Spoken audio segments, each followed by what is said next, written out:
Hey guys, my name's Hunter Scanlon, and some of you guys might know me. I play guitar here at PC3, and I'm also a pretty good friend of Jeff, who is crazy.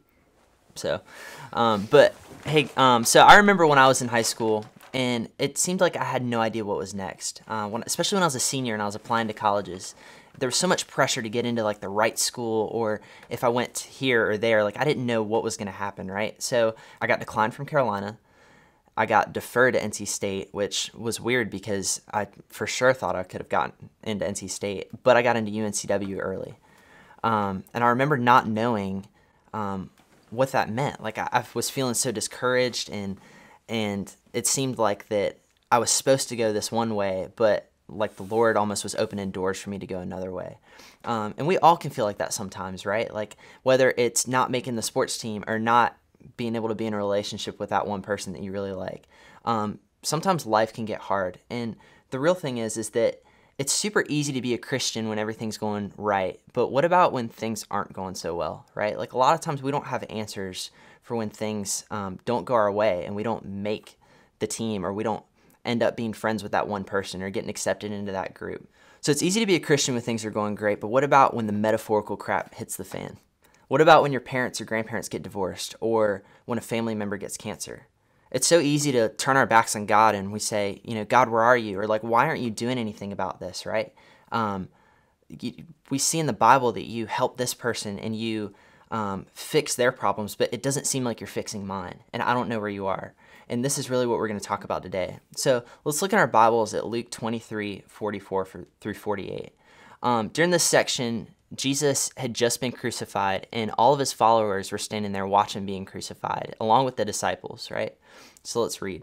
It was now about the 6th hour, and there was darkness over the whole land until the 9th hour, while the sunlights failed, and the curtain of the temple was torn in two. Then Jesus, calling out with a loud voice, said, "Father, into your hands I commit my spirit." And having said this, he breathed his last. Now when the centurion saw that what had taken place, he praised God, saying, "Certainly this man was innocent." And all the crowds that had assembled for the spectacle, when they saw what had taken place, returned home beating their breasts. So the disciples and followers of Jesus suddenly felt like that their world had been shattered. This guy that they knew, who they believed was the Son of God and was going to save them from Rome, ended up dying on a cross, and they felt super discouraged. They didn't know what was going to happen. But we know that's not where the story ends. We know that, in fact, that it's actually a pretty good ending. So we're actually going to pick up here in Luke 24:1 through 8, where the two Marys are going to the tomb to visit the site of Jesus' body. So let's read. But on the first day of the week, at early dawn, they went to the tomb, taking the spices they had prepared. And they found the stone rolled away from the tomb. But when they went in, they did not find the body of the Lord Jesus.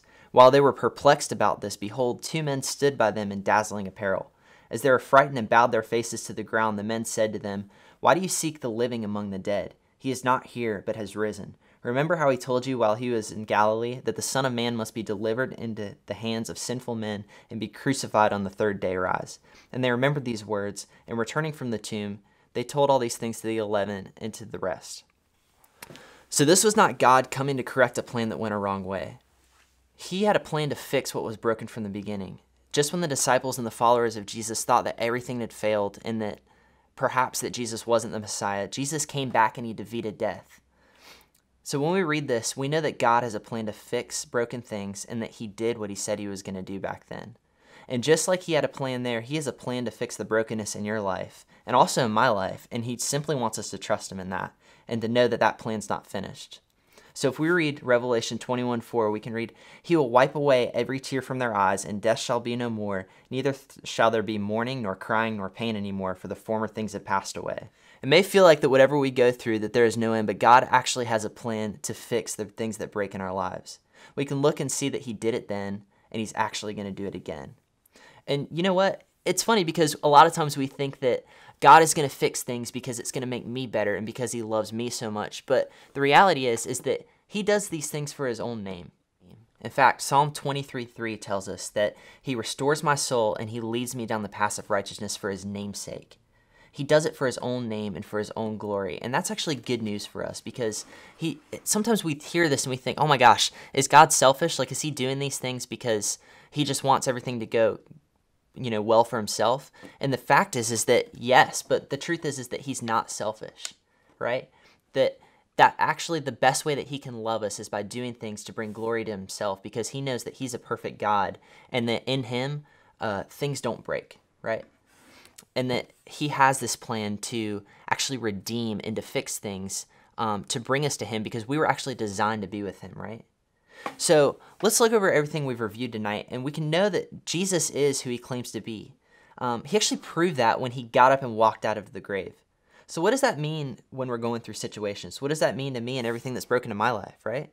Well, I can look back and I can say, I maybe didn't get into the college that I thought I was going to get into at first, but I can look and I know that I have a purpose here, and that coming to UNCW and being surrounded by the people that love Jesus as much as they do was definitely God's plan for my life, right? Because it allowed me to come to know him more. And that was something that you can't trade for anything else. And I'm more grateful to be here than anywhere else in the entire world, and I couldn't ask for a better place, right? But it means that God has given us a promise to love us, to be there for us, and to fix what was broken. So he already fixed our inability to come to him, right? When Jesus died, he bridged the gap between us and him, and we now have the ability to come to him wherever we are and however we are. So it doesn't matter what your life looks like. You can call out to a living God who doesn't break his promises, and this is what we need to hold on to. If we can put our hope in this, that becomes a stable foundation for everything that we do. Anything else will not hold the foundation of life. The only thing that can hold the foundation of the weight of life is Jesus Christ, right? And that's what we need to hold on to. We need to look and see that God did what he said he was going to do back then, and that he's going to do it again. And that he actually is doing it right now. He's redeeming us, and he's making us whole again, right? He's fixing our relationships with him, and he's allowing us to grow closer to him every single day. So there's hope for all of our lives, a real hope that we have a power to hold on to. Thanks, guys.